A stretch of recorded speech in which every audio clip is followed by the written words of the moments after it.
கிறிஸ்துவுக்குள் பிரியமானவர்களே, இயேசு கிறிஸ்து நாமத்தினாலே உங்களை ஆசீர்வதிக்கிறேன். இந்த நாளில் கூட உங்களுடைய ஜெபங்கள் தேவனோட தயவுள்ள கரம் உங்களோடு இருக்கிறது. நீங்கள் பார்ப்பீர்கள், உங்கள் பிள்ளைகளும் காண்பார்கள்.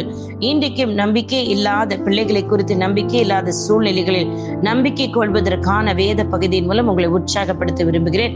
ஏசாயா 54:13 உன் பிள்ளைகள் எல்லாரும் கர்த்தரால் போதிக்கப்பட்டிருப்பார்கள், உன் பிள்ளைகளுடைய சமாதானம் பெரிதா இருக்கும். ஆமென், அல்லேலூயா, ஸ்தோத்திரம். நீங்கள் கர்த்தரிடம் நான் உமது வார்த்தையில் நம்பிக்கை வைத்திருக்கிறேன், என் பிள்ளைகள் இந்த பூமியில் பலத்திருப்பார்கள் என்று சொல்லி இந்த வார்த்தைகளை ஆசீர்வதிக்கப்பட்டிருப்பார்கள். என் பிள்ளைகள் கர்த்தரால் போதிக்கப்பட்டிருப்பார்கள், என் பிள்ளைகள் பரிசுத்தாவில் நிரப்பப்படுவார்கள். அவர்கள் இந்த உலகத்திற்கு பொல்லாத மனிதர்களுடைய பிள்ளைகளை விட்டு உலகத்திலிருந்து அவர்கள் வேறுபடுத்தி எடுக்கப்படுவார்கள்.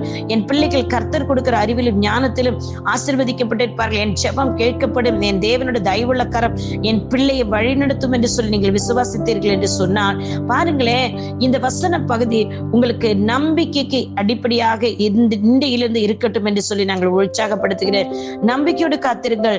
இன்றைக்கு நீங்கள் சொல்வதற்கு உங்கள் பிள்ளைகள் செவிசாய்க்காமல் இருக்கலாம், ஆனால் வார்த்தை நிமித்தம் நம்புவதற்கு ஏதுவல்லாதவைகளை நீங்கள் நம்பக்கூடிய நாட்கள் வரப்போகிறது. ஆமென், அல்லேலூயா, ஸ்தோத்திரம். நீங்கள் நம்பக்கூடிய காலங்கள் வரப்போகுது.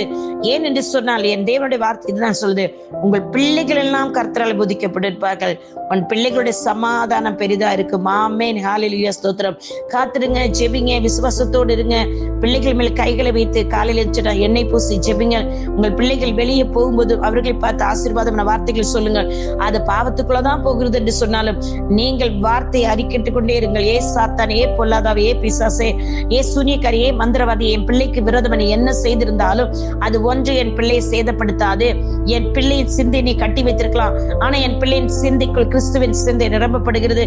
நான் வேத வசனத்தை வாசிக்க நான் ஜெபிக்க அந்த ஜெபத்தின் ஆவினால் என் பிள்ளைக்குள் அந்த வல்லமை கடந்து செல்லும் என்ற கர்த்தர் சொல்லியிருக்கிறார். உன் பிள்ளைகள் எல்லாரும் கர்த்தரால் போதி, ஒரு பிள்ளை இல்லைங்க, வீட்டுல எத்தனை பிள்ளை இருந்தாலும் அத்தனை பிள்ளையும் கர்த்தர் ஆசீர்வதித்து அவரால் போதிக்கப்பட்டிருப்பார்கள். உன் பிள்ளைகளுடைய சமாதானம், அவர்களுக்குள்ளும் சமாதானம் நம்ம ஜெபிக்கும் போது பிள்ளைகள் சமாதானம் பெற்றாதான் நம்ம அந்த சமாதானத்தை ருசி பார்க்க முடியும்.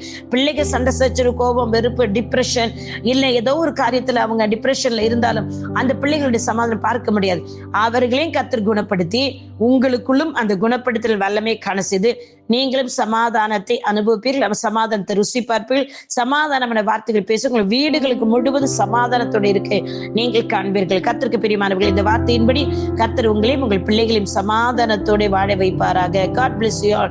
உங்களுடைய சகோதரி இவாஞ்சலிஸ்ட் ஷீலா ரொசாரியோ. ஆமென், ஆமென், ஆமென்.